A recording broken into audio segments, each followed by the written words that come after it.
tips para manatiling may pera. Una is pataasin ang cash flow mo. Ito yung income minus expense equals cash flow. Importante, kada kita natin may naitatabi tayo para ito yung palalaguin natin at mag-level up tayo sa personal finance natin. And then pangalawa, magkaroon ng disiplina sa paghawak ng pera.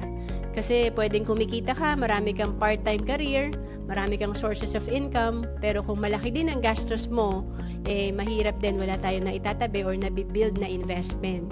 Kaya importante, may disiplina. And pangatlo, palakihin ang asset. Itong asset, ito yung magbibigay sa atin ng other source of income or additional income.